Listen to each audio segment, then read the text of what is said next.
आवाज थी सचिन पायलट की, जिन्होंने अशोक गहलोत के खिलाफ बगावत की थी। तो वहीं 4 साल बाद एक बार फिर से एक आवाज राजनीतिक गलियारों में सुनाई दे रही है, और ये आवाज इस बार किसी और की नहीं, राजनीति के जादूगर कहे जाने वाले अशोक गहलोत के शिष्य लोकेश शर्मा की।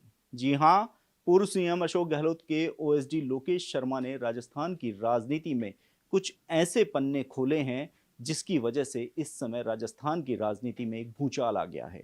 मेरे साथ लोकेश जी मौजूद हैं। लोकेश जी, राजस्थान की राजनीति की अगर बात की जाए तो मेरे हिसाब से पिछले 2 दशक में ये सबसे बड़ा एक खुलासा है जो आपने किया है। इसे खुलासा नहीं कहेंगे, मैंने तो सच बताया है। देखिए, सच को तब तक रोक के रखा जा सकता है जब तक कि वो स्थितियां वैसी माकूल बनी रहें। मुझे भरोसा दिलाया गया था, मुझे कहा गया था कि हमें किसी भी हद तक जाना पड़े, आप चिंता मत करो, हम आपके साथ हैं। जब भरोसा दिलाने वाला ही पलट जाए, वही उन सब चीज़ों से किनारा कर ले, तो जब मैंने तो कोई गलती की नहीं, मैंने वो कोई काम किया ही नहीं जिसकी सज़ा मैं भुगतूँ या जिस प्रेशर को लेके मैं आगे बढ़ता रहूँ, तो मैंने भी आखिर में मजबूर होकर उस पूरे वज़न को, उस पूरे बोझ को जिसे लेके मैं चल रहा था, उसे मैंने सच व्यक्त करके उतार दिया। लोकेश जी, देखिए, ये सिलसिला शुरू हुआ था 2020 से। तमाम लोग अपने अपने कयास लगा रहे हैं कि 2020 में क्या हुआ, उसके बाद कैसी कैसे इस जो किताब थी इसमें पन्ने जुड़ते गए हैं। मैं सीधा आपसे जानना चाहूंगा वो एक एक पन्ने का राज जो जनता जानना चाहती है। देखिए, जून-जुलाई की बात है।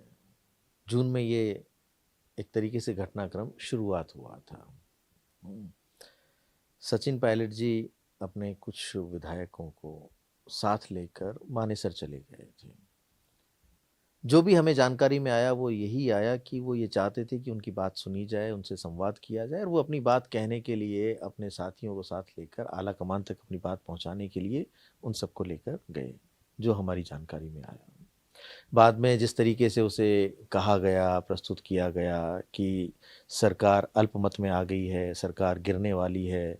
सचिन पायलट बीजेपी के नेताओं के साथ, जिनमें केंद्रीय मंत्री गजेंद्र सिंह शेखावत जी के साथ मिलकर सरकार गिराना चाहते हैं और उनका भी नाम घसीटा गया गजेंद्र सिंह शेखावत जी का कि उनकी एक ऑडियो क्लिप है जिसमें वो कांग्रेस की सरकार को गिराने के लिए विधायकों की खरीद फरोख्त की बात कर रहे हैं। बाद में उनकी छवि को भी खराब करने के लिए संजीवनी वाले मामले में भी कई बार कई तरह की जो कहते हैं ना कि चीज़ों को आगे बढ़ाने का अग्रेसिव तरीके से उसको उपयोग में लेने का प्रयास किया गया। लेकिन सीधे तौर पर मैं ये कहना चाहता हूँ कि जिस तरह से प्रस्तुत किया गया चीज़ें वैसी थी नहीं। ये जो माहौल बन गया कि सरकार गिरने वाली है, सरकार गिरने वाली है, तो एक जाल बिछाया गया, एक षड्यंत्र रचा गया फ़ोन कॉल्स को इंटरसेप्ट करने का। और इंटरसेप्शन का काम एक विशेष शाखा करती है गृह विभाग में और उसकी जानकारी डीजीपी को होती है, चीफ सेक्रेटरी को होती है या कह सकते हैं कि होम सेक्रेटरी को, चीफ मिनिस्टर को, सभी लोगों को जानकारी होती है। यहाँ तो चीफ मिनिस्टर के डायरेक्शंस पे ये काम हुए कि कॉल्स को, फ़ोन को इंटरसेप्ट किए जाने का एक पूरा का पूरा षड्यंत्र रचा गया, किस-किस के कॉल करने हैं, कैसे करने हैं।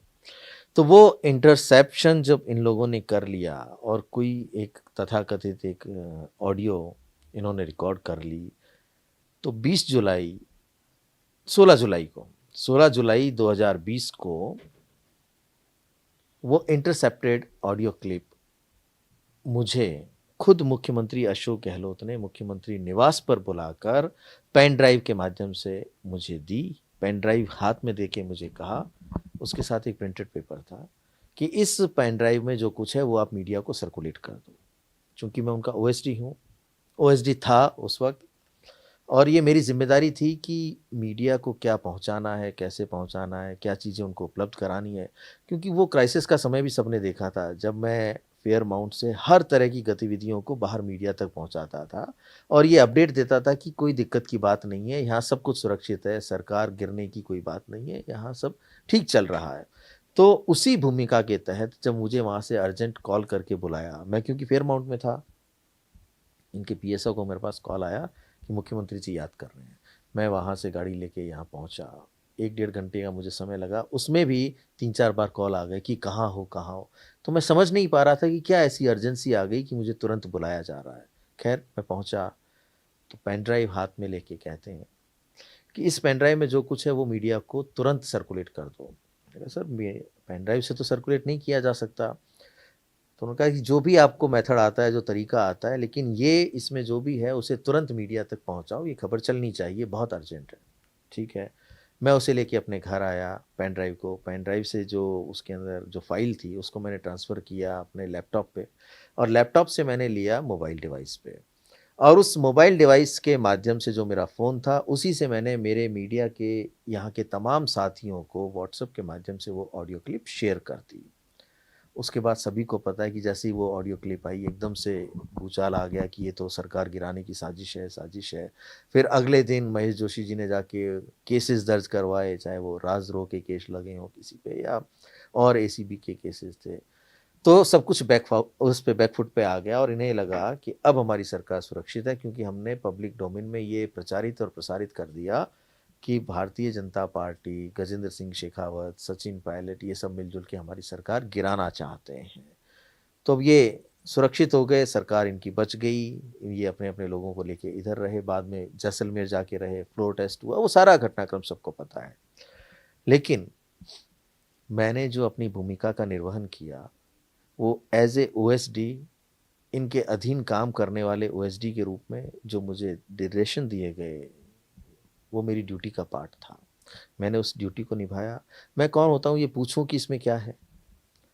जब मैं देखता ही मीडिया और मुझे कहा जाता है कि आप ये प्रेस नोट वहाँ भेज दो, ये मेरे शब्द वहाँ बता दो, आप इस तरीके की उनसे लाइन चलवा दो, पट्टी चलवा दो। तो जब मैं उसी काम को कर रहा हूँ, तो मुझे पेन ड्राइव देके अगर ये कहा जाएगा कि ये मीडिया में तुरंत चलवाओ, तो मैं थोड़ी पूछूँगा कि आप क्यों मुझे दे रहे हो और इसमें क्या है? वो तो मुझे जानकारी तब मिली जब खबरें आ गई कि इसमें क्या था। खैर मुझे उस चीज़ से कोई लेना-देना नहीं था, मुझसे क्या चलवाया, क्या नहीं चलवाया। बाद में मुझे आश्वस्त किया गया कि आपको कहीं किसी को कुछ नहीं कहना है। आप अपनी एक कहानी बनाओ कि ये कहाँ से आई, आप तो सोशल मीडिया के आदमी हो। तो मैंने वो पूरी पटकथा उस तरीके से तैयार की, उनके कहने पर, उनके निर्देशों पर, कि ये मुझे सोशल मीडिया से मिला। जबकि वास्तविकता मैं आपको बता चुका हूँ कि वो ना तो सोशल मीडिया से मिला था, ना किसी व्हाट्सएप ग्रुप में आया था। मुझे तो पेन ड्राइव के माध्यम से अशोक गहलोत जी ने मुझे दिया था। उसके बाद इन्होंने मुझे पूरी तरह से आश्वस्त किया कि चाहे सुप्रीम कोर्ट तक जाना पड़े, आप चिंता मत करना, हम आपके साथ हैं। ठीक है? जब प्रदेश के मुख्यमंत्री का हाथ मेरे सिर पे हो और मुझे इतना प्रोटेक्ट करने की बात कही जा रही हो, तो मैं क्यों डरूँगा? मैं क्यों परेशान होऊँगा? ठीक है, केस चल रहा है, चलने दो, कोई दिक्कत आती है तो अपने आप सँभालेंगे सारी चीज़ें। और वही हुआ। फिर कुछ दिन बाद मेरे पास कॉल करके ये कहते हैं कि भई आपने वही काम में लिया था जो मैंने भेजा था? कहा हाँ। तो किस तरह से काम में लिया? मैंने प्रोसेस बताया कि पहले लैपटॉप पे लिया, फिर फ़ोन डिवाइस पे लिया। तो उन्होंने कहा कि वो डिवाइस तो डिस्ट्रॉय कर दिया ना। यानी कि वो सारे सबूत मुझसे डिस्ट्रॉय करवाने की बात कही गई कि आपने उनको ख़त्म कर दिया, डिस्ट्रॉय कर दिया, वो आपके पास हैं तो नहीं। मैंने कहा कर दिया। लैपटॉप के लिए पूछा, मैंने कहा उसका तो सीधा इन्वॉल्वमेंट नहीं है, क्योंकि मैंने जो ऑडियो क्लिप्स भेजे हैं वो तो फ़ोन से भेजे हैं, फ़ोन मैं डिस्ट्रॉय कर चुका हूँ। तो कहा कि लैपटॉप भी आप किसी दूसरे राज्य में भेज दो, मेरे पास ले आओ, मैं दूसरा लैपटॉप दे दूँगा। यहाँ तक इन्होंने मुझे उस सब चीज़ के लिए कहा। फिर भी मुझे लगता है इनके मन में ये शंका रह गई कि क्या पता इसने वो सारी चीज़ें डिस्ट्रॉय की हैं या नहीं की है। क्योंकि मेरा ये मानना है कि गलत करने वाला व्यक्ति हमेशा एक डर में रहता है कि कहीं ऐसा नहीं हो कि सच्चाई जनता के सामने आ जाए और मेरा असली चेहरा बेनकाब हो जाए। उसी डर के चलते इन्होंने नवंबर 2021 में मेरे इसी कार्यालय में एसओजी की रेड डलवाई। मेरे लिए बड़ा शॉकिंग था कि जिस व्यक्ति के प्रति मैं इतनी निष्ठा और इतने समर्पण के साथ ईमानदारी से काम कर रहा हूँ, वो मेरे निजी कार्यालय पे अगर एसओजी की रेड डलवा सकता है, तो आगे वो मेरे बारे में क्या सोचते होंगे। खैर मैंने उस चीज़ को झेला, बर्दाश्त किया, और इनको जब ये विश्वास हो गया कि अब इसके पास कुछ नहीं है, ये हमारा कुछ नहीं बिगाड़ सकता, उसी दिन से इनका बर्ताव बदल गया। इन्होंने किनारा करना शुरू कर लिया, उस केस के बारे में बातचीत करने से भी। मुझे मेरे हाल पे छोड़ दिया कि तुम जानो, तुम्हारा केस जाने। तो जो काम मैंने किया ही नहीं, जब तक भरोसा था इनकी तरफ से, तब तक मैं उसको ढोता रहा। पूरे 3 साल, पूरे 3 साल हो गए मुझे। 2021 में मेरे ऊपर एफआईआर दर्ज हुई, 24 चल रहा है। इस बीच में मुझे यानी कई बार क्राइम ब्रांच जाना पड़ा, 10-10, 8-8 घंटे की पूछताछ में शामिल होना पड़ा। तो आप सोच सकते हैं कि जो व्यक्ति उस वक्त नहीं टूटा, एक शब्द नहीं बोला मैंने, जो इन्होंने मुझे कहा था वही मैं बोल के आता रहा। अब अगर मुझे बोलना पड़ रहा है तो इसके पीछे मेरी मजबूरी है कि मुझे पूरी तरह से अकेला छोड़ दिया। और इसमें मुझे अब ये महसूस होने लगा कि आने वाले वक्त में पता नहीं क्या घटित हो जाए, किस रूप में ये चीज़ें आगे बढ़ेंगी। तो मैं और मेरा परिवार इतना अवसाद में आ गया, मानसिक हमारी स्थिति इतनी खराब हो गई कि हमें ये सोचना पड़ा कि अब करना क्या है। भाई जिस व्यक्ति की ऑनरशिप थी, जब उसने ही किनारा कर लिया तो हमारे पास तो कुछ है ही नहीं, हम तो उस बोझ को सिर्फ ढो रहे हैं। तो ऑनर अगर खुद ही पलट जाए सब चीज़ों से तो फिर हम तो उसे लेके आगे कैसे बढ़ सकते हैं। इसलिए मैंने वो पूरा का पूरा खुलासा या कह सकते हैं कि जो सच्चाई थी वो पूरी प्रदेश की जनता के सामने कल प्रेस कॉन्फ्रेंस करके रखी कि मुझे ऑडियो क्लिप्स जो हैं वो पेन ड्राइव के माध्यम से मुख्यमंत्री ने दी। बिल्कुल लोकेश जी, देखिए जब हम किसी के लिए काम करते हैं तो उसके प्रति वफादार होना हमारी जिम्मेदारी है, फिर वो चाहे गलत हो या सही हो। आपने एक लंबे अरसे के बाद इसका खुलासा किया है। आपके ही जवाबों में मेरे कुछ सवाल छिपे हुए हैं। मेरा सबसे पहला सवाल है जोधपुर को लेके। देखिए, राजनीतिक गलियारों में कुछ ऐसी चर्चाएं हैं कि आपके इस खुलासे का सीधा असर गजेंद्र सिंह शेखावत की छवि पर पड़ा है और जो इंसान पिछले 2 महीने से जोधपुर में कमजोर थे वह अचानक मजबूत हो गए हैं।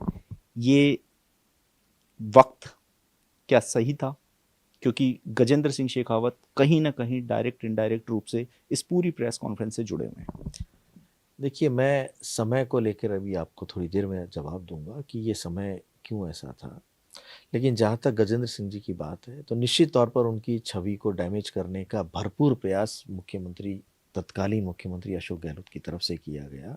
रोजाना यहाँ ये षड्यंत्र रचे जाते थे क्योंकि उनके मन में टीस थी, अपने पुत्र के वहाँ से हारने की टीस थी जिसका बदला वो लेना चाहते थे और वो उन्होंने किया। संजीवनी मामले में जो पीड़ित होते थे उन लोगों को यहाँ मुख्यमंत्री निवास बुलाया जाता था, उनके वीडियोस बनवाए जाते थे, प्रेशराइज करने का प्रयास किया जाता था कि इनकी छवि को खराब करो, धूमिल करो। तो देखिए फोकस कहाँ रहा, उसका समाधान क्या निकला, आज तक कोई बता सकता है कि क्या हुआ उसमें। लेकिन टारगेट कौन था? गजेंद्र सिंह शेखावत। तो निश्चित तौर पर उनकी छवि को जबरदस्ती नुकसान पहुंचाने का काम किया या उनको उसी उनके खुद के संसदीय क्षेत्र जोधपुर में उनको कहते हैं ना कि एक विलेन के रूप में प्रोजेक्ट करने का काम किया, तो वो खुद मुख्यमंत्री ने किया। अपने बेटे की हार का बदला कुछ इस अंदाज में लेने का प्रयास। वो तो फेमस हैं अपने प्रतिद्वंदियों को, चाहे वो राजनीतिक दूसरी विचारधारा के हों या अपनी खुद की विचारधारा के प्रतिद्वंदी हों, वो इसी तरीके से बदला लेते हैं और उनकी सोच उस स्तर तक चली जाती है कि इसे कैसे निपटाया जाए, कैसे ख़त्म किया जाए। तो वो बदले की भावना ही थी कि उनकी इमेज को लगातार खराब करने के लिए हर रूप से रोजाना इस मुख्यमंत्री निवास पर षड्यंत्र रचे जाते थे और वो उन षड्यंत्रों में सफल भी हुए। भाई 5 साल जो व्यक्ति अपना पूरा कार्यकाल कर ले, जिसके शब्द ये हों कि मैं तो कुर्सी को छोड़ना चाहता हूँ, कुर्सी मुझे नहीं छोड़ रही, लेकिन वही व्यक्ति कुर्सी से चिपके रहने के लिए तमाम तरीके के हथकंडे अपनाए, तो इससे ज़्यादा बड़ा और इस प्रदेश का दुर्भाग्य क्या हो सकता है। बिल्कुल। चलिए सचिन पायलट पर आते हैं। सचिन पायलट 2020 में उन्होंने एक आवाज़ बुलंद की थी। शायद वो आवाज़ मुझे अब आपके सुर में थोड़ी सी सुनाई दे रही है, क्योंकि अशोक गहलोत के खिलाफ बोलना कोई नहीं चाहता है। सचिन पायलट को ख़त्म करना, यानी उनके राजनीतिक करियर को ख़त्म करना अशोक गहलोत जी की पहली प्राथमिकता बन चुकी थी। उसके लिए क्या क्या षड्यंत्र रचे गए? षड्यंत्र वो तमाम षड्यंत्र रचे गए कि ये इस्टेब्लिश कर दिया गया कि सचिन पायलट अपनी ही सरकार को गिराने का षड्यंत्र रच रहे हैं। देखिए, बहुत सिंपल सी बात है, अगर कोई इसकी डेप्थ में जाएगा कि आपने इतने आरोप लगाए, तरह तरह के, बहुत कहते हैं बिलो द बेल्ट लेवल के आपने शब्द उनके लिए प्रयोग में लिए, राजद्रोह जैसे उनके ऊपर मुकदमे दर्ज करवाए। जब वो इतने ही गलत थे तो वो सारे केसेस क्यों हटा लिए? क्यों वापस पार्टी में उनको आने दिया? क्यों आपने उनको वापस इस कांग्रेस पार्टी में शामिल होने दिया। आप कहते थे मैं तो सरकार नहीं चलाऊंगा, सरकार गिरती है गिर जाए, ये व्यक्ति वापस नहीं आना चाहिए क्योंकि इसने हमारी सरकार को गिराने की साजिश भारतीय जनता पार्टी के नेताओं के साथ मिलकर रची, गजेंद्र सिंह शेखावत के साथ मिलकर इन्होंने ये साजिश रची। तो आपका मंतव्य और आपकी मंशा तो स्पष्ट है ना कि आप सिर्फ उस व्यक्ति को आरोपित करके उस रास्ते से हटाना चाहते थे जिस रास्ते पर आपको कहीं डर महसूस हो रहा था कि आगे आने वाले समय में ऐसा नहीं हो कि प्रदेश का चेहरा बदल जाए, प्रदेश का नेतृत्व बदल जाए। तो आप उसको पहले ही निपटा दो, पहले ही उसको इस तरीके से चारों तरफ से घेर लो कि वो दोबारा ये कहने के लिए जगह जगह अपनी सफाई देता रहे कि नहीं नहीं ऐसा नहीं था, ऐसा नहीं था, ऐसा नहीं था। तो ये तमाम षड्यंत्र ही तो थे। पहला षड्यंत्र वो गजेंद्र सिंह शेखावत के खिलाफ रचा क्योंकि इनकी नज़र में दो ही बहुत बड़े दुश्मन थे। एक तरफ तो सचिन पायलट, दूसरी तरफ जिनको वो दुश्मन मानते थे उनके बेटे को हराने वाले गजेंद्र सिंह शेखावत। क्योंकि जिस व्यक्ति के घर से ही उनका बेटा चुनाव हार जाए, जो तीसरी बार मुख्यमंत्री बना हो, तो उसकी क्रेडिबिलिटी क्या रहेगी? तो वो टीस उनके दिमाग में थी। इसीलिए हर तरह से प्रयास किया गया कि कैसे इनको डैमेज किया जाए और वो हुआ। बिल्कुल। देखिए, अब मेरे दो महत्वपूर्ण सवाल आने वाले हैं। पहला सवाल, 1 करोड़ों का घोटाला जिसने उस सफ़ेद कुर्ते पर दाग लगाया है जो अब तक बेदाग नज़र आ रहा था पूरी राजस्थान की जनता, फिर वो चाहे मोबाइल हो, चाहे वो ग्रामीण ओलंपिक खेल हो। एक बड़ा ये आरोप है क्योंकि ये कोई छोटी मोटी चीज़ें नहीं है, जनता का पैसा है, जनता के टैक्स से दिया हुआ पैसा है। इस पर क्या कहना है, क्योंकि आपने ऐसे 4 मुद्दे गिनाए हैं, 4 या 5। मैं तो और भी बहुत सारे मुद्दे गिना था लेकिन समय का अभाव था। क्योंकि देखिए, जनता का पैसा है और जिस व्यक्ति ने हर बार ये बड़े दावे किए हों कि मैं तो जनता का ट्रस्टी हूँ। ट्रस्टी का काम होता है कि जनता के पैसे को सही तरीके से सही उपयोग में लिया जाए। अपनी पब्लिसिटी करने के लिए, अपने राजनीतिक भविष्य को संवारने के लिए आप मर्जी आए जो योजनाओं में पैसा खर्च करोगे, और वो भी अगर किसी को 1 रुपये का फ़ायदा होना है तो 1 रुपया ही तो खर्च करना है, उसके लिए 10 तो नहीं करोगे ना। तो जो भी इस तरीके के घोटाले हुए, अब देखिए फ़ोन देने की बात थी निःशुल्क, लगभग 1 करोड़ 30 लाख महिलाओं को। क्या हुआ उनका? उस पूरे प्रोजेक्ट में 7,400 करोड़ रुपए का खर्चा आना था। वो एक बहुत बड़ा घोटाला हुआ। उसकी तह में मैंने तो कल भी ये कहा कि वर्तमान सरकार अगर इनकी तह तक जाने का प्रयास करेगी कि पिछली सरकार ने क्या-क्या ऐसे काम किए जिसमें बहुत ज़्यादा पैसे का इन्वॉल्वमेंट था, तो सब कुछ खुल के सामने आ जाएगा।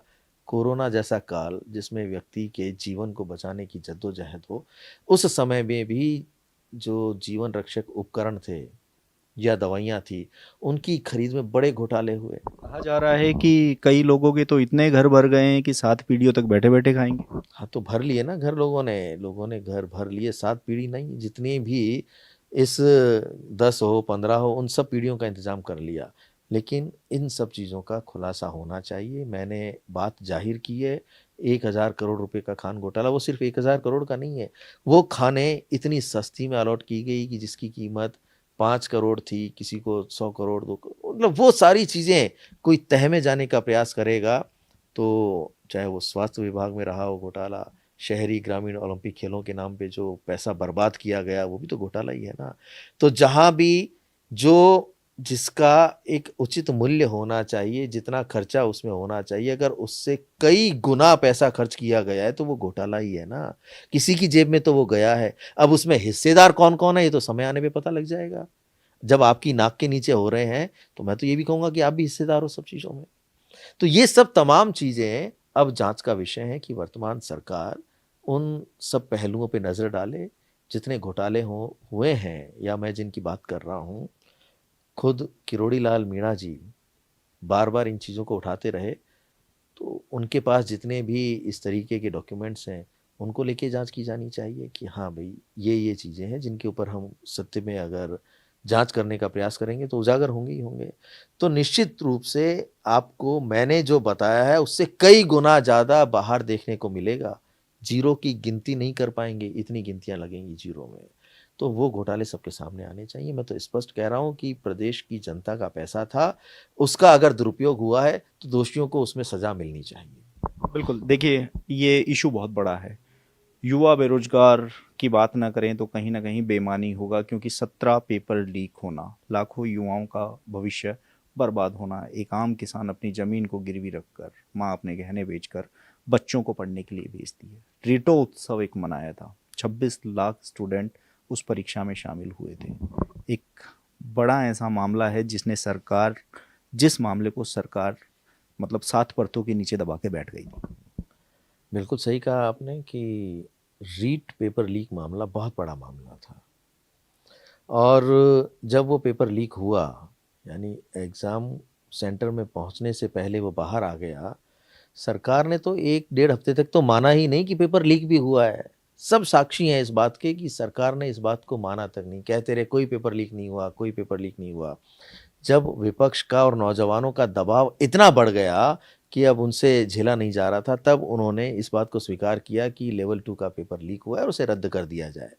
पर रद्द कर देना तो उस काम के प्रति, यानी कहते हैं ना कि अपनी ज़िम्मेदारी को पूरा करना नहीं कहा जा सकता। शासन का काम है कि उस पूरी घटना की जाँच की जाए और जो लोग दोषी हैं उनको दंडित किया जाए। वहाँ तो चल ये रहा था कि इसमें जितने लोग शामिल हैं उनको बचाया कैसे जाए, क्योंकि अपने लोग हैं। बोर्ड अध्यक्ष के लिए ये कहा गया कि इनको बर्खास्त किया जाए, इनसे इस्तीफ़ा लिया जाए, क्योंकि ये तो अपना ही आदमी है, सब कुछ यही है। तो जब सब कुछ आपकी जानकारी में हुआ तो आप सबकी मिलीभगत से, पूरे सिस्टम की मिलीभगत से, जिसमें कि वहाँ चाहे वो प्रिंसिपल सेक्रेटरी सीएम हो या उस वक्त में जो भी मिनिस्टर रहे हों विभाग के, क्योंकि मैंने काम मुख्यमंत्री के साथ किया इसलिए मैं मुख्यमंत्री की बात ज़्यादा करता हूँ। लेकिन जो भी उस वक्त में उस पूरी मीटिंग में शामिल थे, ये जो सारे विभागों को देख रहे थे, उन सबको पता था, उन सब की मिलीभगत इसमें शामिल हुई और उन लोगों को बचाया गया, उस मामले को पूरे को दबाया गया। बाद में आपने खुद डीपी जारोली के मुँह से भी सुना होगा, उन्होंने ये कहा कि इसमें मेरा कोई लेना-देना नहीं, ये तो राजनीतिक मंशा से हुआ है। उस राजनीतिक मंशा को उन्होंने कभी भी पूरे प्रदेश के सामने जाहिर नहीं किया। इस प्रदेश के लाखों युवाओं का भविष्य तबाह हो गया, उनके सपने चकनाचूर हो गए, जो ये सोच के बैठे थे कि हम इस परीक्षा को देने के बाद कहीं न कहीं अपने भविष्य को सँवार पाएँगे। जैसे अपने पुत्र के भविष्य की चिंता में लगे हुए हैं और प्रदेश में ऐसा लग रहा है कि मानो एक ही सीट पे चुनाव हो, 24 सीटों के बारे में सोचने की आवश्यकता ही नहीं है। जबकि बराबर सबके लिए इनको समय देना चाहिए। इनके लिए हर कैंडिडेट उतना ही महत्वपूर्ण होना चाहिए जितना जिस एक सीट पे ये पूरा ध्यान दे रहे हैं। तो जब ये अपने पुत्र की चिंता कर सकते हैं, तो क्या प्रदेश के लाखों नौजवानों को अपना पुत्र नहीं मानना चाहिए था? कहीं कहीं लग रहा है कि मेरा राजनीतिक करियर खत्म हो गया है, बेटे का ही बना लूं, औरों के लिए क्या जाऊंगा, क्योंकि अब राजनीति में तो कुछ बचा नहीं है। अभी तो यही सोचें कि किस दिशा में आगे बढ़ रहे हैं। ये तय जनता करेगी प्रदेश की कि किसको राजनीति में आगे लेके आना है, किसे पिछाड़ना है। और जब सच उजागर होता है तो उसके बाद जनता खुद अपना वर्डिक्ट देती है। अब जनता का टाइम है, जनता अपने हिसाब से चुनेगी कि किसको आगे राजनीति में वो प्रतिस्थापित करेगी या राजनीति में आगे के समय भी उसको स्वीकार करेगी। तो ये तय जनता को करने दीजिए। लोकेश जी, देखिए, आपने एक कहते हैं कि कभी भी अपने बलबूते से बाहर की दुश्मनी ना पाले, लेकिन आपने तो वो दुश्मनी पाल ली है जिसे राजनीति में मेरे हिसाब से वो शब्द इस कैमरे पर बोलने नहीं चाहिए। किस रूप में देखते हैं, क्योंकि आने वाला वक्त बहुत कठिन डगर रहने वाला है आपका। कभी तो किसी को आवाज़ उठानी थी। जो काम पिछले 40 साल में नहीं हुआ, तो ज़रूरी थोड़ी है कि हम सिर्फ़ और सिर्फ़ प्रशंसा करके मीठे बोल बोलते रहें अपने फ़ायदे के लिए। अगर इससे कोई दुश्मनी समझता है तो भले ही दुश्मनी कर ले। मैं पीछे हटूँगा नहीं। मैंने जिस तरह से आवाज़ उठाई है, जिस सच को मैं साथ लेके चला हूँ, उस सच के लिए मुझे कहीं भी जाना पड़े, किसी भी परिस्थिति का सामना करना पड़े, मैं उसके लिए तैयार हूँ। लेकिन मेरा ये मानना है कि राजनीति में सच का भी वही स्थान है जो एक, जैसे जब महात्मा गांधी की बात करते हैं तो उन्होंने तो सच को लेकर पूरे देश में आंदोलन खड़ा कर दिया, देश को आज़ादी दिलवा दी ऐसे व्यक्ति ने। तो आज अगर मैंने शुरुआत की तो निश्चित तौर पर मानिए कि बहुत सारे लोग मेरे पीछे खड़े हुए हैं। इतने लोगों के मेरे पास कॉल आए जो मंत्री रहे हैं, जो विधायक रहे हैं, जो पदाधिकारी रहे हैं और जो कांग्रेस के सक्रिय कार्यकर्ता हैं कि ये भावना हमारी भी है, लेकिन हम कभी हिम्मत नहीं कर पाए। आपने हिम्मत की है, निश्चित तौर पर हम आपके साथ हैं, आप निश्चिंत रहिए, हर कदम पर आपका साथ देंगे। तो एक बहुत बड़ा हुजूम, बहुत बड़े ऐसी सोच रखने वाले लोग जो सच का साथ देना चाहते हैं, मेरे पीछे मेरी शक्ति के रूप में खड़े हुए हैं, इसलिए कहीं चिंता करने की बात नहीं है। अगर कोई इसे दुश्मनी के रूप में लेना चाहे तो वो दुश्मनी निभा ले, मुझे कोई दिक्कत नहीं है। आपके इस हुजूम के पीछे मैं आपसे जानना चाहूंगा, दो चेहरे आपके सामने रखूंगा, आप किसे देखना चाहेंगे, भजनलाल शर्मा या सचिन पायलट? देखिए, मैंने कहा जो भी सच के साथ है, मैं तो उसी चेहरे में सारी चीज़ें देखता हूँ, ठीक है ना? सचिन पायलट अपनी जगह अपना काम कर रहे हैं, भजनलाल जी प्रदेश के मुख्यमंत्री हैं, वो मुख्यमंत्री के रूप में अपनी भूमिका का निर्वहन कर रहे हैं, ठीक है? मैंने अपनी बात कही है और मुझे जो भी इस समय में मजबूती के साथ मेरा साथ देने के लिए खड़ा है या मुझ में विश्वास व्यक्त कर रहा है, तो वो सच में विश्वास व्यक्त कर रहा है ना। वो ये नहीं कह रहा कि लोकेश शर्मा में विश्वास है, वो कह रहे हैं कि आज आपने सच बोला है, हम सब भी इसी तरह से पीड़ित रहे हैं। बहुत से लोग ऐसे कहते हैं कि हमारा करियर भी इसी तरीके से तबाह किया है, लेकिन हम बोल नहीं पाए क्योंकि हमारे अंदर हिम्मत नहीं थी कि हम इतने बड़े व्यक्ति से दुश्मनी मोल ले लें। जो आप कहना चाह रहे थे कि मेरा करियर तबाह कर दिया, मुझे भविष्य में कुछ बनने नहीं दिया। अब ये तो तय पार्टी करेगी, ये तो तय बाकी की जनता करेगी, क्योंकि यहाँ जनता ही तो माई-बाप है। उन्हीं के शब्द हैं ये कि जनता जिसको चाहेगी उसे उस स्थान पे बिठाएगी जिसके कि वो लायक है, जिसे वो समझती है, जिसे ये मानना चाहेगी कि ये व्यक्ति यहाँ के काबिल है। तो मुझे अपने ऊपर भरोसा है, अपने सच पे भरोसा है, तो मैं इस सच को लेके आगे बढ़ता रहूँगा। जो लोग मेरा साथ देंगे, मैं उनका आभारी रहूँगा। बिल्कुल लोकेश जी, देखिए यहाँ आने से पहले मैंने कुछ लीगल जो जानकार हैं उनसे बात की थी। आपके खिलाफ एजेंसीज की जांच चल रही है। अब ये जांच आपके इस सच के बाहर आने के बाद आपके खिलाफ जाती हुई नजर आ रही है, क्योंकि जांच के दौरान झूठ बोलना, झूठ बुलवाना, ये उस अपराध से बड़ा अपराध है। ऐसे में आपको लगता है कि एजेंसी की जांच की, चलिए नए चेहरे शामिल होंगे इसमें, लेकिन आपके खिलाफ थोड़ी सख्ती बढ़ जाएगी? देखिए, मुझे कहीं इस तरह की कोई आशंका नज़र नहीं आती। जो व्यक्ति एक ज़िम्मेदारी में बंधा होता है, जैसे मैं अगर आपको सबूतों के साथ ये कहूँ कि मुझे तो आपने निर्देश दिए थे ना भई, मैंने तो अपना काम किया, मैंने कोई कॉन्स्पिरेसी नहीं की, मुझे लगातार ये दिशा निर्देश दिए गए, मैं जब भी वहाँ जाता था उससे पहले मुझे बोला जाता था कि आपको यही कहना है, आपको यही कहना है। अरे भई, तब तक मैं उनके अधीन रह के काम कर रहा हूँ ना। अगर मैं वहाँ से निकल चुका होता या मैं स्वतंत्र हो गया होता, तब मेरे बात करने का अंदाज़ वही होता शायद, जो मैं आज कर रहा हूँ। या लीगल लीगल हाँ, पॉइंट्स पे लीगल बात कर रहा लीगल हूँ। पॉइंट्स की भी मैं बात कर रहा हूँ, तो मुझे मुझे अपना सच रखना था, मैंने वो सच रख दिया। अगर उसमें कहीं कोई इस तरीके की चीज़ें आती हैं, तो फिर मैं अपना पक्ष मज़बूती के साथ रखूँगा, पूरे सबूतों के साथ रखूँगा कि मैंने सिर्फ़ एक काम किया है।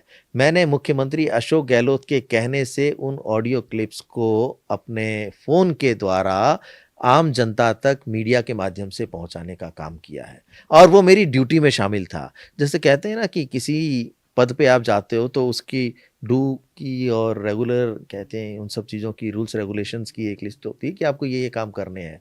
तो जब मैं उनका मीडिया देखता हूँ, एज ए ओएसडी उनके मीडिया से संबंधित काम करता हूँ, मुझे जो डायरेक्शन दिए जाते हैं, मुझे कहते हैं कि आप ये पट्टी चलवाना, आप इस तरीके से मीडिया को मैनेज करना, तो वो भी पार्ट हुआ ना। मैं कौन होता हूँ उनसे ये पूछने वाला कि आपने इस पेन ड्राइव में मुझे दिया क्या है। उन्होंने मुझे डायरेक्शन दिए कि ये पेन ड्राइव है, इसमें जो कुछ है वो आप मीडिया को भेज दो, मैंने भेज दिया। तो मैंने अपनी ड्यूटी का पालन किया है। अगर ड्यूटी का पालन करना अपराध है, तो मुझे लगता नहीं है कि उसमें कोई इस तरीके की कार्रवाई होनी चाहिए। चलिए मेरा अंतिम सवाल, जब से आपकी प्रेस कॉन्फ्रेंस हुई है, कहा जा रहा है या फिर कहें कि लोग बीजेपी का दुपट्टा लेकर आपका पलक पावड़े बिछाकर इंतज़ार कर रहे हैं, कोई संभावना कि लोकेश शर्मा जी के नाम के आगे सोशल मीडिया पर बीजेपी जुड़ने वाला है? ये कोरी अफ़वाह है। अगर मुझे बीजेपी में जाना होता तो मैं विधानसभा चुनावों से पहले जाता। अगर मुझे कोई ऐसे फ़ायदा लेना होता या मैं ये सोचता, क्योंकि मैं तो राजनीतिक व्यक्ति हूँ, मैंने यहाँ रहते हुए भी कांग्रेस पार्टी में सक्रिय कार्यकर्ता होने के नाते माँग की थी, जो मेरा अधिकार था कि मुझे टिकट दिया जाए, टिकट नहीं दिया।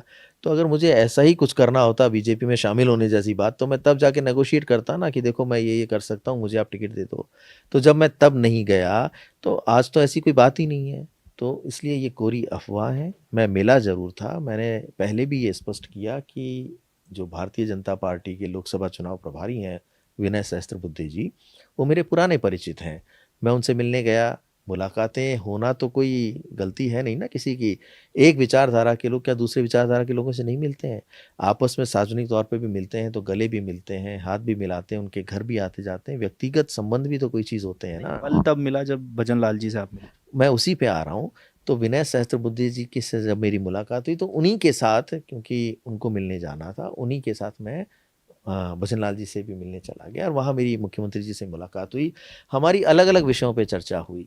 अब वो प्रदेश के विकास से संबंधित भी हो सकते हैं, डेवलपमेंट के मुद्दे भी हो सकते हैं, क्योंकि मुख्यमंत्री हैं प्रदेश के, वो किसी दल के नहीं हैं। उसे अब तो प्रदेश का मुख्यमंत्री, एक मुख्यमंत्री पद होता है, वो बीजेपी के मुख्यमंत्री नहीं है, वो इस राजस्थान प्रदेश के मुख्यमंत्री हैं। तो मेरी अपनी भावनाएँ मैं उनसे व्यक्त करता हूँ, किसी इश्यू पे बात कर सकता हूँ, तो वही हुआ। इस मुलाकात को वो लोगों ने इस तरीके से लिया कि मैं भारतीय जनता पार्टी जॉइन करना चाहता हूँ। ऐसा कहीं कोई हमारी बात का विषय नहीं रहा और मैं ये कहना भी चाहता हूँ कि ना तो मैं भारतीय जनता में पार्टी में जा रहा हूँ, ना शामिल हो रहा हूँ। लोकेश जी, मेरा एक सवाल और है। देखिए, इतने बड़े सच का कहीं न कहीं आपने उजागर किया है। किसी प्रकार का मन में डर कि कल को अगर आपके साथ कुछ होता है, तो इसका ज़िम्मेदार कौन हो?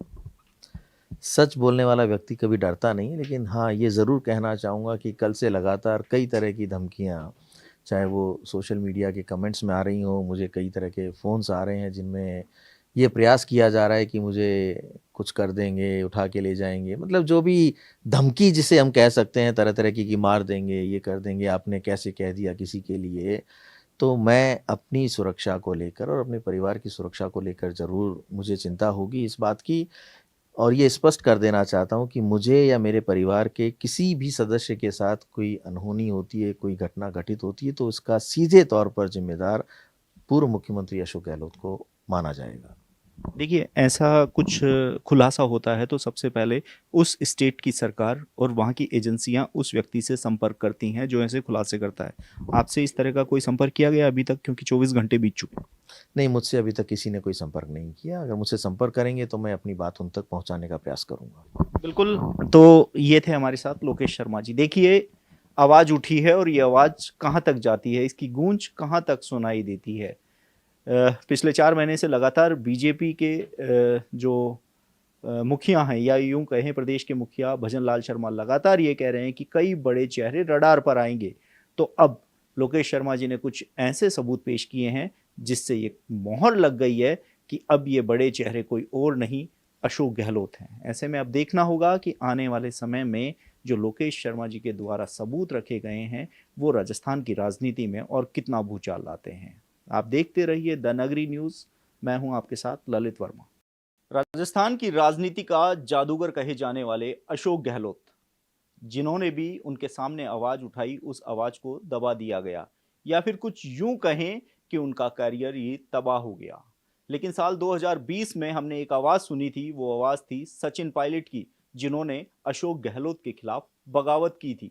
तो वहीं 4 साल बाद एक बार फिर से एक आवाज राजनीतिक गलियारों में सुनाई दे रही है, और ये आवाज इस बार किसी और की नहीं, राजनीति के जादूगर कहे जाने वाले अशोक गहलोत के शिष्य लोकेश शर्मा की। जी हाँ, पूर्व सीएम अशोक गहलोत के ओएसडी लोकेश शर्मा ने राजस्थान की राजनीति में कुछ ऐसे पन्ने खोले हैं जिसकी वजह से इस समय राजस्थान की राजनीति में एक भूचाल आ गया है। मेरे साथ लोकेश जी मौजूद हैं।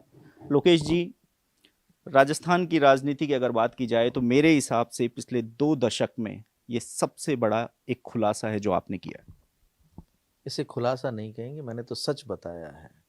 देखिए, सच को तब तक रोक के रखा जा सकता है जब तक कि वो स्थितियां वैसी माकूल बनी रहें। मुझे भरोसा दिलाया गया था, मुझे कहा गया था कि हमें किसी भी हद तक जाना पड़े, आप चिंता मत करो, हम आपके साथ हैं। जब भरोसा दिलाने वाला ही पलट जाए, वही उन सब चीज़ों से किनारा कर ले, तो जब मैंने तो कोई गलती की नहीं, मैंने वो कोई काम किया ही नहीं जिसकी सज़ा मैं भुगतूँ या जिस प्रेशर को लेके मैं आगे बढ़ता रहूँ, तो मैंने भी आखिर में मजबूर होकर उस पूरे वज़न को, उस पूरे बोझ को जिसे लेके मैं चल रहा था, उसे मैंने सच व्यक्त करके उतार दिया। लोकेश जी, देखिए, ये सिलसिला शुरू हुआ था 2020 से। तमाम लोग अपने अपने कयास लगा रहे हैं कि 2020 में क्या हुआ, उसके बाद कैसी कैसे इस जो किताब थी इसमें पन्ने जुड़ते गए हैं। मैं सीधा आपसे जानना चाहूंगा वो एक एक पन्ने का राज जो जनता जानना चाहती। देखिए, जून जुलाई की बात है। जून में ये एक तरीके से घटनाक्रम शुरुआत हुआ था। हम्म, सचिन पायलट जी अपने कुछ विधायकों को साथ लेकर मानेसर चले गए थे। जो भी हमें जानकारी में आया वो यही आया कि वो ये चाहते थे कि उनकी बात सुनी जाए, उनसे संवाद किया जाए, और वो अपनी बात कहने के लिए अपने साथियों को साथ लेकर आला कमान तक अपनी बात पहुंचाने के लिए उन सबको लेकर गए, जो हमारी जानकारी में आया। बाद में जिस तरीके से उसे कहा गया, प्रस्तुत किया गया कि सरकार अल्पमत में आ गई है, सरकार गिरने वाली है, सचिन पायलट बीजेपी के नेताओं के साथ, जिनमें केंद्रीय मंत्री गजेंद्र सिंह शेखावत जी के साथ मिलकर सरकार गिराना चाहते हैं, और उनका भी नाम घसीटा गया गजेंद्र सिंह शेखावत जी का कि उनकी एक ऑडियो क्लिप है जिसमें वो कांग्रेस की सरकार को गिराने के लिए विधायकों की खरीद फरोख्त की बात कर रहे हैं। बाद में उनकी छवि को भी खराब करने के लिए संजीवनी वाले मामले में भी कई बार कई तरह की, जो कहते हैं ना कि चीज़ों को आगे बढ़ाने का, अग्रेसिव तरीके से उसको उपयोग में लेने का प्रयास किया गया।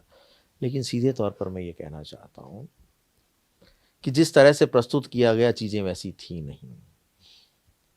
ये जो माहौल बन गया कि सरकार गिरने वाली है, सरकार गिरने वाली है, तो एक जाल बिछाया गया, एक षड्यंत्र रचा गया फ़ोन कॉल्स को इंटरसेप्ट करने का। और इंटरसेप्शन का काम एक विशेष शाखा करती है गृह विभाग में, और उसकी जानकारी डीजीपी को होती है, चीफ सेक्रेटरी को होती है, या कह सकते हैं कि होम सेक्रेटरी को, चीफ मिनिस्टर को, सभी लोगों को जानकारी होती है। यहाँ तो चीफ मिनिस्टर के डायरेक्शंस पे ये काम हुए कि कॉल्स को, फ़ोन को इंटरसेप्ट किए जाने का एक पूरा का पूरा षड्यंत्र रचा गया, किस किस के कॉल करने हैं, कैसे करने हैं। तो वो इंटरसेप्शन जब इन लोगों ने कर लिया और कोई एक तथाकथित एक ऑडियो इन्होंने रिकॉर्ड कर ली, तो 16 जुलाई 2020 को वो इंटरसेप्टेड ऑडियो क्लिप मुझे खुद मुख्यमंत्री अशोक गहलोत ने मुख्यमंत्री निवास पर बुलाकर पेन ड्राइव के माध्यम से मुझे दी। पेन ड्राइव हाथ में देके मुझे कहा, उसके साथ एक प्रिंटेड पेपर था, कि इस पेन ड्राइव में जो कुछ है वो आप मीडिया को सर्कुलेट कर दो। चूंकि मैं उनका ओएसडी हूँ, ओएसडी था उस वक्त, और ये मेरी जिम्मेदारी थी कि मीडिया को क्या पहुंचाना है, कैसे पहुंचाना है, क्या चीज़ें उनको उपलब्ध करानी है। क्योंकि वो क्राइसिस का समय भी सबने देखा था, जब मैं फेयर माउंट से हर तरह की गतिविधियों को बाहर मीडिया तक पहुंचाता था और ये अपडेट देता था कि कोई दिक्कत की बात नहीं है, यहाँ सब कुछ सुरक्षित है, सरकार गिरने की कोई बात नहीं है, यहाँ सब ठीक चल रहा है। तो उसी भूमिका के तहत जब मुझे वहाँ से अर्जेंट कॉल करके बुलाया, मैं क्योंकि फेयर माउंट में था, इनके पीएसओ को मेरे पास कॉल आया कि मुख्यमंत्री जी याद कर रहे हैं। मैं वहाँ से गाड़ी लेके यहाँ पहुँचा, 1 डेढ़ घंटे का मुझे समय लगा, उसमें भी 3-4 बार कॉल आ गए कि कहाँ हो, कहाँ हो। तो मैं समझ नहीं पा रहा था कि क्या ऐसी अर्जेंसी आ गई कि मुझे तुरंत बुलाया जा रहा है। खैर मैं पहुँचा तो पेन ड्राइव हाथ में लेके कहते हैं कि इस पेन ड्राइव में जो कुछ है वो मीडिया को तुरंत सर्कुलेट कर दो। मैंने कहा सर पेन ड्राइव से तो सर्कुलेट नहीं किया जा सकता। तो उन्होंने कहा कि जो भी आपको मेथड आता है, जो तरीका आता है, लेकिन ये इसमें जो भी है उसे तुरंत मीडिया तक पहुंचाओ, ये खबर चलनी चाहिए, बहुत अर्जेंट है। ठीक है, मैं उसे लेके अपने घर आया, पेन ड्राइव से जो उसके अंदर जो फाइल थी उसको मैंने ट्रांसफ़र किया अपने लैपटॉप पे, और लैपटॉप से मैंने लिया मोबाइल डिवाइस पे, और उस मोबाइल डिवाइस के माध्यम से जो मेरा फ़ोन था उसी से मैंने मेरे मीडिया के यहाँ के तमाम साथियों को व्हाट्सएप के माध्यम से वो ऑडियो क्लिप शेयर कर दी। उसके बाद सभी को पता है कि जैसे ही वो ऑडियो क्लिप आई, एकदम से भूचाल आ गया कि ये तो सरकार गिराने की साजिश है, साजिश है। फिर अगले दिन महेश जोशी जी ने जाके केसेस दर्ज करवाए, चाहे वो राजद्रोह के केस लगे हों किसी पे, या और एसीबी के केसेस थे।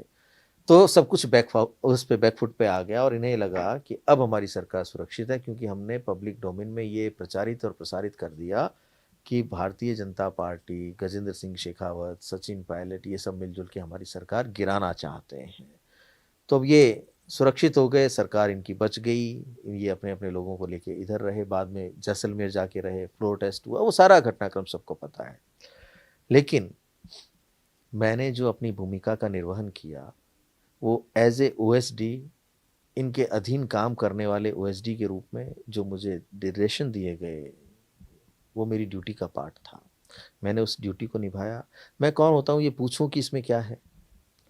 जब मैं देखता ही मीडिया और मुझे कहा जाता है कि आप ये प्रेस नोट वहाँ भेज दो, ये मेरे शब्द वहाँ बता दो, आप इस तरीके की उनसे लाइन चलवा दो, पट्टी चलवा दो। तो जब मैं उसी काम को कर रहा हूँ, तो मुझे पेन ड्राइव दे के अगर ये कहा जाएगा कि ये मीडिया में तुरंत चलवाओ, तो मैं थोड़ी पूछूंगा कि आप क्यों मुझे दे रहे हो और इसमें क्या है? वो तो मुझे जानकारी तब मिली जब खबरें आ गई कि इसमें क्या था। खैर मुझे उस चीज़ से कोई लेना देना नहीं था, मुझसे क्या चलवाया क्या नहीं चलवाया। बाद में मुझे आश्वस्त किया गया कि आपको कहीं किसी को कुछ नहीं कहना है, आप अपनी एक कहानी बनाओ कि ये कहाँ से आई, आप तो सोशल मीडिया के आदमी हो। तो मैंने वो पूरी पटकथा उस तरीके से तैयार की उनके कहने पर, उनके निर्देशों पर, कि ये मुझे सोशल मीडिया से मिला। जबकि वास्तविकता मैं आपको बता चुका हूँ कि वो ना तो सोशल मीडिया से मिला था, ना किसी व्हाट्सएप ग्रुप में आया था। मुझे तो पेन ड्राइव के माध्यम से अशोक गहलोत जी ने मुझे दिया था। उसके बाद इन्होंने मुझे पूरी तरह से आश्वस्त किया कि चाहे सुप्रीम कोर्ट तक जाना पड़े, आप चिंता मत करना, हम आपके साथ हैं। ठीक है, जब प्रदेश के मुख्यमंत्री का हाथ मेरे सिर पे हो और मुझे इतना प्रोटेक्ट करने की बात कही जा रही हो, तो मैं क्यों डरूंगा, मैं क्यों परेशान होऊंगा? ठीक है, केस चल रहा है, चलने दो, कोई दिक्कत आती है तो अपने आप संभालेंगे सारी चीज़ें। और वही हुआ। फिर कुछ दिन बाद मेरे पास कॉल करके ये कहते हैं कि भाई आपने वही काम में लिया था जो मैंने भेजा था? कहा, हाँ। तो किस तरह से काम में लिया? मैंने प्रोसेस बताया कि पहले लैपटॉप पे लिया, फिर फ़ोन डिवाइस पे लिया। तो उन्होंने कहा कि वो डिवाइस तो डिस्ट्रॉय कर दिया ना। यानी कि वो सारे सबूत मुझसे डिस्ट्रॉय करवाने की बात कही गई कि आपने उनको ख़त्म कर दिया, डिस्ट्रॉय कर दिया, वो आपके पास हैं तो नहीं? मैंने कहा कर दिया। लैपटॉप के लिए पूछा, तो मैंने कहा उसका तो सीधा इन्वॉल्वमेंट नहीं है, क्योंकि मैंने जो ऑडियो क्लिप्स भेजे हैं वो तो फ़ोन से भेजे हैं, फ़ोन मैं डिस्ट्रॉय कर चुका हूँ। तो कहा कि लैपटॉप भी आप किसी दूसरे राज्य में भेज दो, मेरे पास ले आओ, मैं दूसरा लैपटॉप दे दूंगा। यहाँ तक इन्होंने मुझे उस सब चीज़ के लिए कहा। फिर भी मुझे लगता है इनके मन में ये शंका रह गई कि क्या पता इसने वो सारी चीज़ें डिस्ट्रॉय की हैं या नहीं की है। क्योंकि मेरा ये मानना है कि गलत करने वाला व्यक्ति हमेशा एक डर में रहता है कि कहीं ऐसा नहीं हो कि सच्चाई जनता के सामने आ जाए और मेरा असली चेहरा बेनकाब हो जाए। उसी डर के चलते इन्होंने नवंबर 2021 में मेरे इसी कार्यालय में एसओजी की रेड डलवाई। मेरे लिए बड़ा शॉकिंग था कि जिस व्यक्ति के प्रति मैं इतनी निष्ठा और इतने समर्पण के साथ ईमानदारी से काम कर रहा हूँ, वो मेरे निजी कार्यालय पे अगर एसओजी की रेड डलवा सकता है, तो आगे वो मेरे बारे में क्या सोचते होंगे। खैर मैंने उस चीज़ को झेला, बर्दाश्त किया, और इनको जब ये विश्वास हो गया कि अब इसके पास कुछ नहीं है, ये हमारा कुछ नहीं बिगाड़ सकता, उसी दिन से इनका बर्ताव बदल गया। इन्होंने किनारा करना शुरू कर लिया, उस केस के बारे में बातचीत करने से भी। मुझे मेरे हाल पे छोड़ दिया कि तुम जानो, तुम्हारा केस जाने। तो जो काम मैंने किया ही नहीं, जब तक भरोसा था इनकी तरफ से, तब तक मैं उसको ढोता रहा। पूरे 3 साल, पूरे 3 साल हो गए मुझे। 2021 में मेरे ऊपर एफआईआर दर्ज हुई, 24 चल रहा है। इस बीच में मुझे यानी कई बार क्राइम ब्रांच जाना पड़ा, 10-10, 8-8 घंटे की पूछताछ में शामिल होना पड़ा। तो आप सोच सकते हैं कि जो व्यक्ति उस वक्त नहीं टूटा, एक शब्द नहीं बोला मैंने, जो इन्होंने मुझे कहा था वही मैं बोल के आता रहा। अब अगर मुझे बोलना पड़ रहा है तो इसके पीछे मेरी मजबूरी है कि मुझे पूरी तरह से अकेला छोड़ दिया। और इसमें मुझे अब ये महसूस होने लगा कि आने वाले वक्त में पता नहीं क्या घटित हो जाए, किस रूप में ये चीज़ें आगे बढ़ेंगी। तो मैं और मेरा परिवार इतना अवसाद में आ गया, मानसिक हमारी स्थिति इतनी खराब हो गई कि हमें ये सोचना पड़ा कि अब करना क्या है। भाई जिस व्यक्ति की ऑनरशिप थी, जब उसने ही किनारा कर लिया तो हमारे पास तो कुछ है ही नहीं, हम तो उस बोझ को सिर्फ ढो रहे हैं। तो ऑनर अगर खुद ही पलट जाए सब चीज़ों से, तो फिर हम तो उसे लेके आगे कैसे बढ़ सकते हैं। इसलिए मैंने वो पूरा का पूरा खुलासा, या कह सकते हैं कि जो सच्चाई थी, वो पूरी प्रदेश की जनता के सामने कल प्रेस कॉन्फ्रेंस करके रखी कि मुझे ऑडियो क्लिप्स जो हैं वो पेन ड्राइव के माध्यम से मुख्यमंत्री ने दी। बिल्कुल लोकेश जी, देखिए जब हम किसी के लिए काम करते हैं तो उसके प्रति वफादार होना हमारी जिम्मेदारी है, फिर वो चाहे गलत हो या सही हो। आपने एक लंबे अरसे के बाद इसका खुलासा किया है। आपके ही जवाबों में मेरे कुछ सवाल छिपे हुए हैं। मेरा सबसे पहला सवाल है जोधपुर को लेके। देखिए, राजनीतिक गलियारों में कुछ ऐसी चर्चाएं हैं कि आपके इस खुलासे का सीधा असर गजेंद्र सिंह शेखावत की छवि पर पड़ा है, और जो इंसान पिछले 2 महीने से जोधपुर में कमजोर थे वह अचानक मजबूत हो गए हैं। ये वक्त क्या सही था? क्योंकि गजेंद्र सिंह शेखावत कहीं ना कहीं डायरेक्ट इनडायरेक्ट रूप से इस पूरी प्रेस कॉन्फ्रेंस से जुड़े हुए हैं। देखिए, मैं समय को लेकर अभी आपको थोड़ी देर में जवाब दूंगा कि ये समय क्यों ऐसा था। लेकिन जहाँ तक गजेंद्र सिंह जी की बात है, तो निश्चित तौर पर उनकी छवि को डैमेज करने का भरपूर प्रयास तत्कालीन मुख्यमंत्री अशोक गहलोत की तरफ से किया गया। रोज़ाना यहाँ ये षड्यंत्र रचे जाते थे क्योंकि उनके मन में टीस थी, अपने पुत्र के वहाँ से हारने की टीस थी, जिसका बदला वो लेना चाहते थे और वो उन्होंने किया। संजीवनी मामले में जो पीड़ित होते थे उन लोगों को यहाँ मुख्यमंत्री निवास बुलाया जाता था, उनके वीडियोस बनवाए जाते थे, प्रेशराइज़ करने का प्रयास किया जाता था कि इनकी छवि को ख़राब करो, धूमिल करो। तो देखिए, फ़ोकस कहाँ रहा, उसका समाधान क्या निकला, आज तक कोई बता सकता है कि क्या हुआ उसमें? लेकिन टारगेट कौन था? गजेंद्र सिंह शेखावत। तो निश्चित तौर पर उनकी छवि को ज़बरदस्ती नुकसान पहुँचाने का काम किया या उनको उसी उनके खुद के संसदीय क्षेत्र जोधपुर में उनको कहते हैं ना कि एक विलेन के रूप में प्रोजेक्ट करने का काम किया, तो वो खुद मुख्यमंत्री ने किया। अपने बेटे की हार का बदला कुछ इस अंदाज में लेने का प्रयास। वो तो फेमस हैं अपने प्रतिद्वंदियों को, चाहे वो राजनीतिक दूसरी विचारधारा के हों या अपनी ही खुद की विचारधारा के प्रतिद्वंदी हों, वो इसी तरीके से बदला लेते हैं और उनकी सोच उस स्तर तक चली जाती है कि इसे कैसे निपटाया जाए, कैसे ख़त्म किया जाए। तो वो बदले की भावना ही थी कि उनकी इमेज को लगातार ख़राब करने के लिए हर रूप से रोज़ाना इस मुख्यमंत्री निवास पर षड्यंत्र रचे जाते थे और वो उन षड्यंत्रों में सफल भी हुए। भाई 5 साल जो व्यक्ति अपना पूरा कार्यकाल कर ले, जिसके शब्द ये हों कि मैं तो कुर्सी को छोड़ना चाहता हूँ, कुर्सी मुझे नहीं छोड़ रही, लेकिन वही व्यक्ति कुर्सी से चिपके रहने के लिए तमाम तरीके के हथकंडे अपनाए, तो इससे ज़्यादा बड़ा और इस प्रदेश का दुर्भाग्य क्या हो सकता है? बिल्कुल। चलिए सचिन पायलट पर आते हैं। सचिन पायलट 2020 में उन्होंने एक आवाज़ बुलंद की थी। शायद वो आवाज़ मुझे अब आपके सुर में थोड़ी सी सुनाई दे रही है, क्योंकि अशोक गहलोत के खिलाफ बोलना कोई नहीं चाहता है। सचिन पायलट को खत्म करना, यानी उनके राजनीतिक करियर को खत्म करना, अशोक गहलोत जी की पहली प्राथमिकता बन चुकी थी। उसके लिए क्या क्या षड्यंत्र रचे गए? षड्यंत्र वो तमाम षड्यंत्र रचे गए कि ये एस्टैब्लिश कर दिया गया कि सचिन पायलट अपनी ही सरकार को गिराने का षड्यंत्र रच रहे हैं। देखिए, बहुत सिंपल सी बात है, अगर कोई इसकी डेप्थ में जाएगा कि आपने इतने आरोप लगाए, तरह-तरह के बहुत कहते हैं बिलो द बेल्ट लेवल के आपने शब्द उनके लिए प्रयोग में लिए, राजद्रोह जैसे उनके ऊपर मुकदमे दर्ज करवाए। जब वो इतने ही गलत थे, तो वो सारे केसेस क्यों हटा लिए? क्यों वापस पार्टी में उनको आने दिया?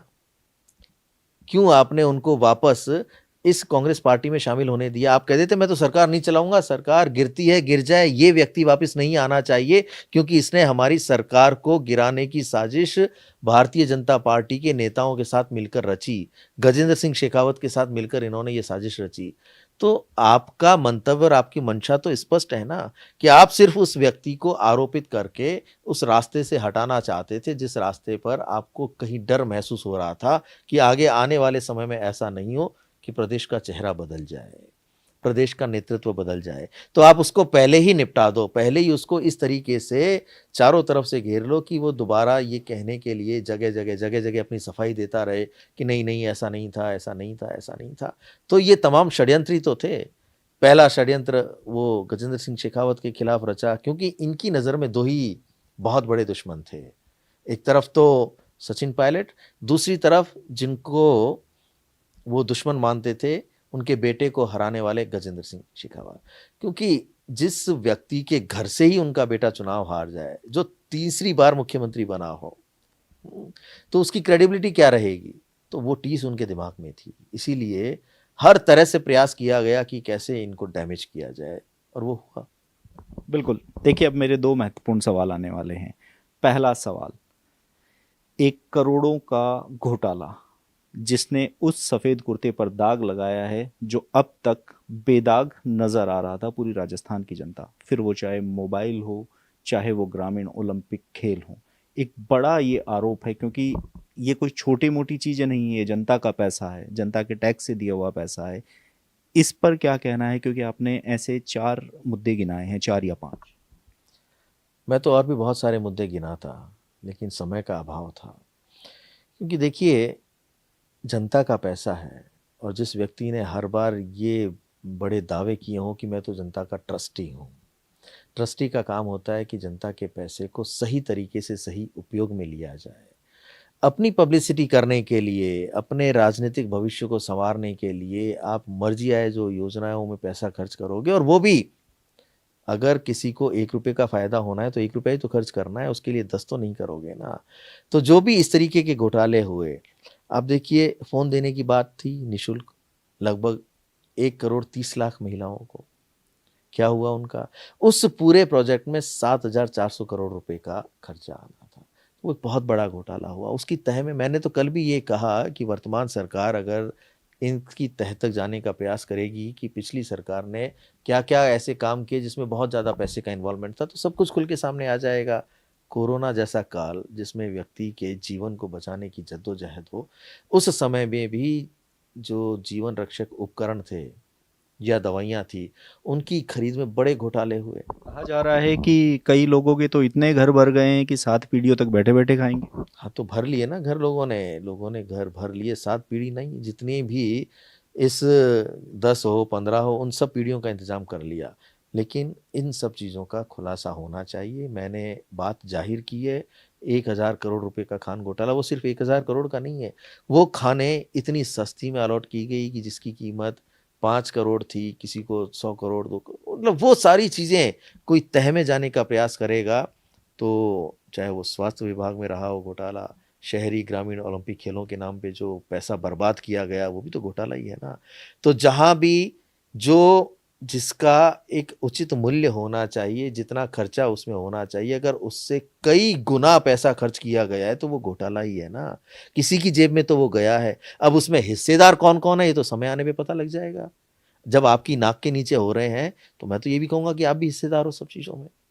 तो ये सब तमाम चीज़ें अब जाँच का विषय हैं कि वर्तमान सरकार उन सब पहलुओं पे नज़र डाले, जितने घोटाले हुए हैं या मैं जिनकी बात कर रहा हूँ, खुद किरोड़ी लाल मीणा जी बार-बार इन चीज़ों को उठाते रहे, तो उनके पास जितने भी इस तरीके के डॉक्यूमेंट्स हैं, उनको लेके जाँच की जानी चाहिए कि हाँ भई, ये चीज़ें हैं जिनके ऊपर हम सत्य में अगर जाँच करने का प्रयास करेंगे तो उजागर होंगे ही होंगे।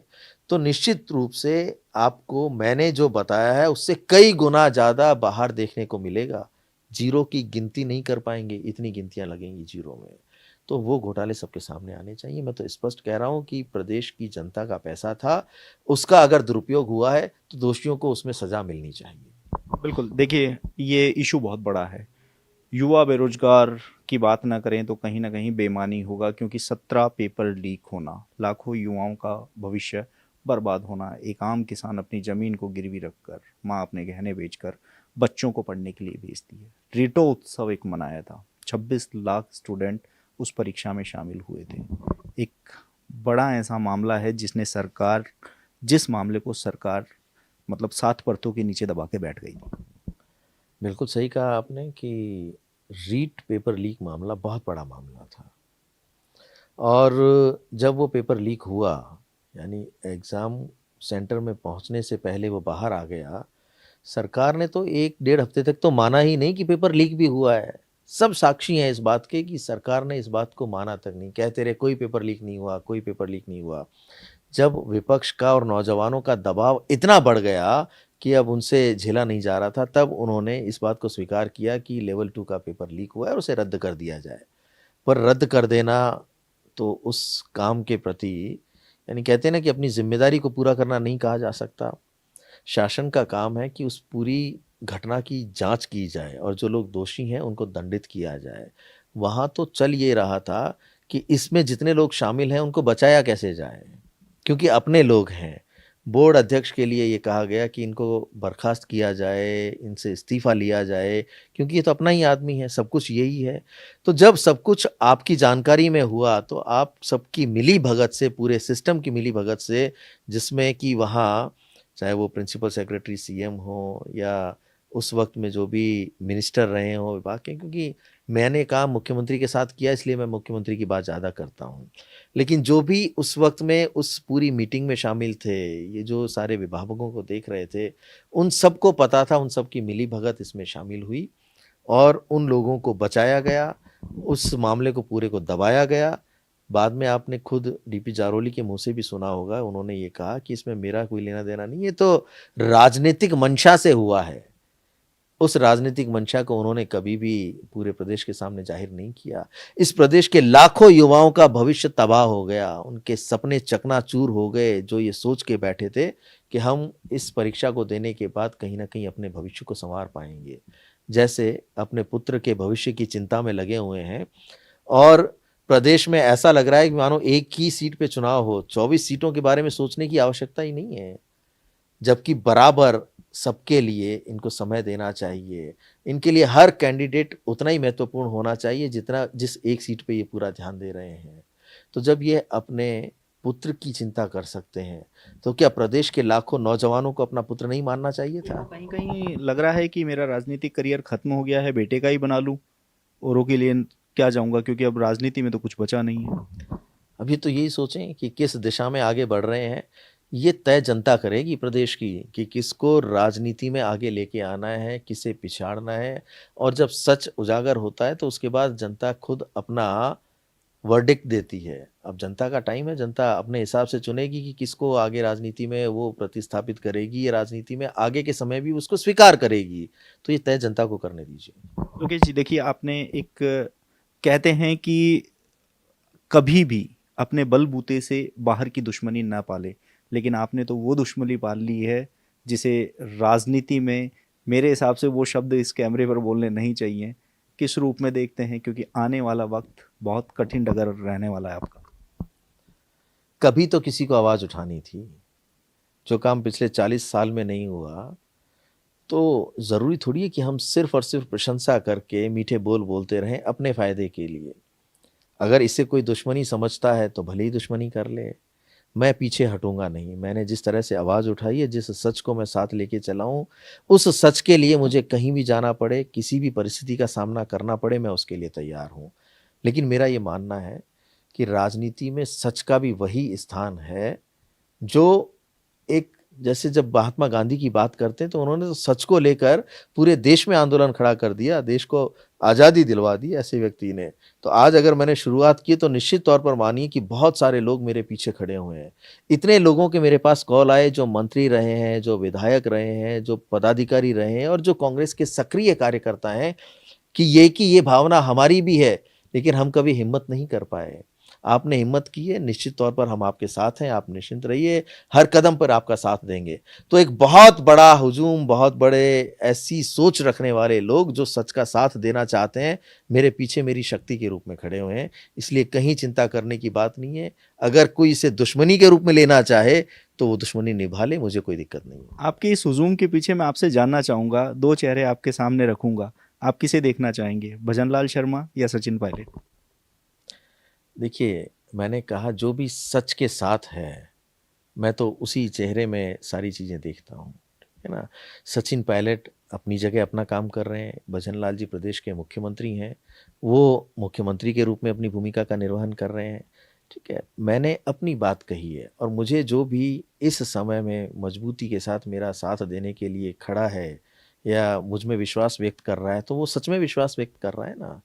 वो ये नहीं कह रहा कि लोकेश शर्मा में विश्वास है, वो कह रहे हैं कि आज आपने सच बोला है, हम सब भी इसी तरह से पीड़ित रहे हैं। बहुत से लोग ऐसे कहते हैं कि हमारा करियर भी इसी तरीके से तबाह किया है, लेकिन हम बोल नहीं पाए क्योंकि हमारे अंदर हिम्मत नहीं थी कि हम इतने बड़े व्यक्ति से दुश्मनी मोल ले लें। जो आप कहना चाह रहे थे कि मेरा करियर तबाह कर दिया, मुझे भविष्य में कुछ बनने नहीं दिया, अब ये तो तय पार्टी करेगी, ये तो तय बाकी की जनता करेगी, क्योंकि यहाँ जनता ही तो माई बाप है। उन्हीं के शब्द हैं ये, कि जनता जिसको चाहेगी उसे उस स्थान पे बिठाएगी जिसके की वो लायक है, जिसे वो समझती है, जिसे ये मानना चाहेगी कि ये व्यक्ति यहाँ के काबिल है। तो मुझे अपने ऊपर भरोसा है, अपने सच पे भरोसा है, तो मैं इस सच को लेके आगे बढ़ता रहूँगा। जो लोग मेरा साथ देंगे मैं उनका आभारी रहूँगा। बिल्कुल लोकेश जी, देखिए, यहाँ आने से पहले मैंने कुछ लीगल जो जानकार हैं उनसे बात की थी। आपके खिलाफ एजेंसीज की जांच चल रही है। अब ये जांच आपके इस सच के बाहर आने के बाद आपके खिलाफ जाती हुई नजर आ रही है, क्योंकि जांच के दौरान झूठ बोलना, झूठ बुलवाना, ये उस अपराध से बड़ा अपराध है।